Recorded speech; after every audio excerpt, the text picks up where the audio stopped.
बड़ा भारी भारी सा हिसाब किताब। फाइनली कॉस्मिक बाइट वेंथ लेके आ गए आपके। बहुत टाइम पहले इंस्टाग्राम के इसके बारे में स्टोरी डाली थी। कॉस्मिक बाइट वेंथ आते ही मतलब लॉन्च डेट पे मंगा लिया था। मतलब इतनी मेरे को एक्साइटेड था। 15 to 1600 में जो प्रोडक्ट निकाल के दिया है।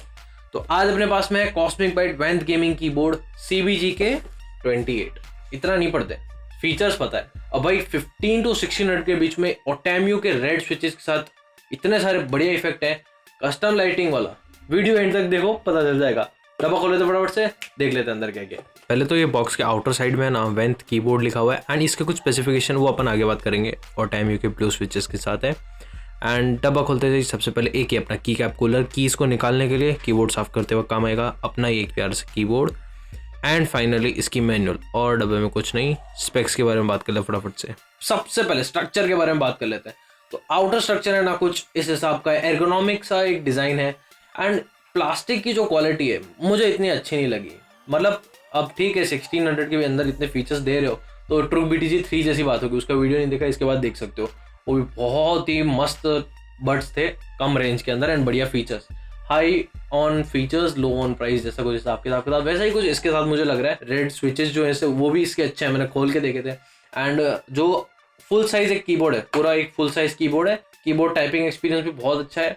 दूसरी चीज़ कीबोर्ड का जो फर्स्ट इंप्रेशन है मुझे फाइनली खोलने पे बहुत अच्छा लगा था। नियॉन जितना अच्छा नहीं है, नियॉन काफ़ी ज़्यादा भारी भारी सा था क्योंकि वो भी कुछ इसी प्राइस रेंज के अंदर आ रहा है। ओटेम्यू ब्लू स्विचेस के साथ आ रहा है। टैक्टिकल फीडबैक है उसका। इसके अंदर 20 बैकलाइट फीचर्स मिलते हैं ना, 8+ गेम मोड्स मिलते हैं। FN+1 to 9 तक जाओगे तो इसके जो गेम मोड्स है वो एक्टिवेट हो जाते हैं, चेंज होते रहते हैं। एंड FN+9 एंड 0 से आप इसके की लाइटिंग है उसको कस्टमाइज कर सकते हो। ठीक है, तो वो एक चीज़ देख लो। FN+9 दबाओगे या 0 तक जाओगे तो इसके FN के साथ कोई भी की दबाओगे या सेपरेट दबाओगे तो आप इसका पूरा का पूरा जो RGB का इफेक्ट है तो उससे क्या कस्टमाइज लाइट का एक वो बना सकते हो, आप फ्लो बना सकते हो जिससे आपको पूरा एक कस्टमाइजेशन का एकदम फील सा आ जाएगा। एंड उसको समझने के लिए इसकी मैनुअल को बहुत अच्छे से पढ़ना बहुत जरूरी है।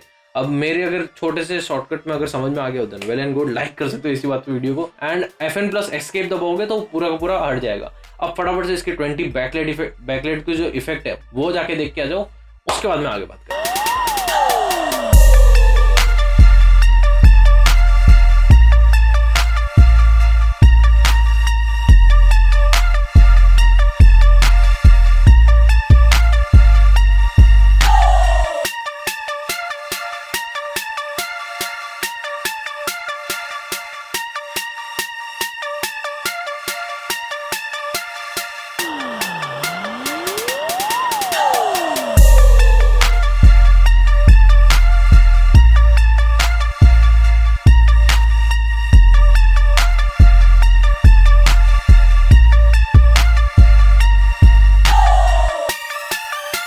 हाँ, तो अब इसके बैकलाइट इफेक्ट्स के ऊपर 1 लाइक बनता है क्योंकि मुझे काफ़ी ज़्यादा बढ़िया लगे एंड आई एम श्योर आपको भी लगे होंगे।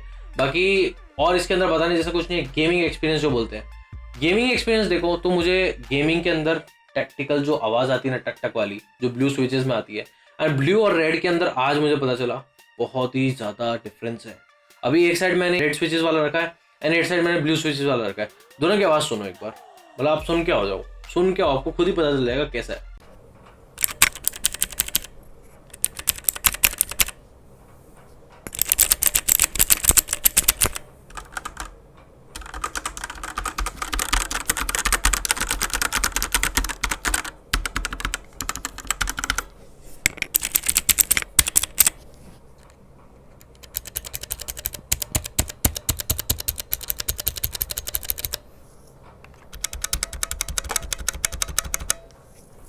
इतना डिफरेंस है भाई। मतलब ब्लू स्विचेस एकदम ही पटपट जैसी आवाज देता है, रेड स्विचेस में वो थोड़ा सा बंद हो जाता है। फास्ट टाइपिंग करोगे ना तब आपको रेड स्विचेस में पता चलेगा कितना स्विच का आवाज आता है। ब्राउन स्विचेस अभी तक यूज किया नहीं, वो मंगाएंगे तब तीनों को साथ में रख के। एंड रेड और ब्लू के अंदर कुछ इतना डिफरेंस है ये आपको पता चल गया। कीबोर्ड मुझे काफी ज्यादा मस्त लगा। मतलब 1600 के अंदर आपकी जो इसमें लाइटिंग है उस लाइटिंग का अगर थोड़ा सा इफेक्ट है ना वो मैट में हो जाता ना, अभी ये ऊपर से है ना मैट नहीं है। ठीक है, तो ऑफ से कलर जो है इसके बहुत मुझे ऑफ लगे, तो थोड़े से ब्राइटर होते हैं एंड थोड़ा डार्कन होते हैं, मतलब तो थोड़ा और अच्छा लगता। अब वो किसके बारे में बात कर रहा हूँ मैं, जो अपना नियॉन हमने रिव्यू किया था CBG के 18 या के 20 है, नियॉन कीबोर्ड है कॉस्मिक पैड का, वो मैंने रिव्यू किया था, उसका आई बटन में लिंक है, जाके देख सकते हो। उसके जैसा इसका फीलिंग नहीं लगा मुझे, वैसा होता तो एक नेक्स्ट लेवल परफॉर्मेंस होती 1600 के अंदर। ये मैं इसको देख रहा हूँ 1600 के हिसाब से। कीबोर्ड काफ़ी ज़्यादा अच्छा है, लाइटिंग मुझे इसकी डल लगी थोड़ी, वो थोड़ी और अच्छी हो सकती थी। एंड हाँ, इसके अंदर भी सेम ही फीचर है, आप FN प्लस अपर की से ब्राइटनेस बढ़ा सकते हो, घटा सकते हो 2-2 3-3 लेवल तक, एंड साइड वाले की से उसकी स्पीड को एडजस्ट कर सकते हो सभी इफेक्ट्स में। तो बस, और इसमें कुछ इतना बताने लग नहीं है, बाकी कुछ छूट गया हो तो नीचे कमेंट सेक्शन में पूछ सकते हो, उधर जाके टेलीग्राम ग्रुप ज्वाइन कर सकते हो, इंस्टाग्राम पे भी मैसेज कर सकते हो। हम मिलते हैं एक नेक्स्ट इंटरेस्टिंग सी वीडियो में बहुत जल्द। Stay safe and bye bye.